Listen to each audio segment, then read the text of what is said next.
George অরওয়েলের একটি বিখ্যাত উক্তি আছে, সব মানুষই সমান, তবে কেউ কেউ একটি বেশি সমান।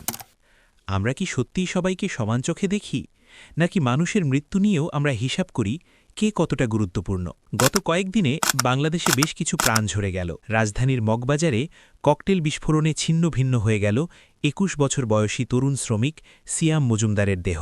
তার রিকশাচালক বাবার আর্তনাদে ঢাকার বাতাস ভারী হয়ে উঠেছিল। শোনা যায় কাজের খোঁজে বাবাই ছেলেকে নিয়ে এসেছিলেন শহরে। কিন্তু আশ্চর্য, সমাজ যেন নীরব। কে ঘটালো এই হত্যাকাণ্ড? কেন ঘটল? এই প্রশ্নগুলোই যেন হারিয়ে গেল এক কনস্পিরেসি অফ সাইলেন্সে।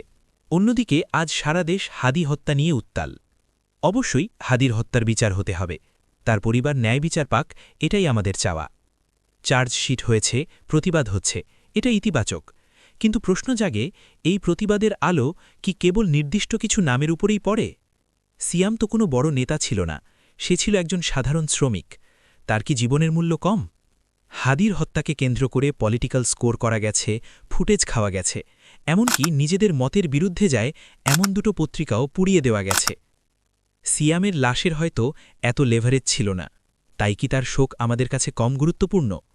যশোরের রাজনৈতিক কর্মী আলমগীর হোসেনকে যখন মাথায় গুলি করা হলো, বা রাউজানের রাজনৈতিক কারণে যখন রক্ত ঝরল, তখন কেন আমাদের বিবেক জাগল না? কেন আজ আমরা প্রতিবাদ করার আগে ব্যক্তির নাম, পরিচয় আর সামাজিক মর্যাদা হিসাব করি? সিয়ামের বাবা যখন বলেন, দিনা করে ঢাকা আসছি, এখন আমিও আত্মহত্যা করব, তখন কি আমাদের রাষ্ট্রের দায়বদ্ধতা প্রশ্নবিদ্ধ হয় না? কেবল একটি পরিবার নয়, ভেঙে পড়ে পুরো সমাজের নিরাপত্তাবোধ। প্রতিটি জীবনের অধিকার সমান, কারোটা কম বা বেশি নয়। বিচারের দাবি কেবল বিখ্যাতদের জন্য নয়, সাধারণ শ্রমিক, প্রান্তিক মানুষের জন্যেও। আসুন, বেছে বেছে প্রতিবাদ করা বন্ধ করি। প্রতিটি হত্যাকাণ্ডের নিরপেক্ষ বিচার ও নিরাপত্তা নিশ্চিত করাই হোক আমাদের একটাই দাবি।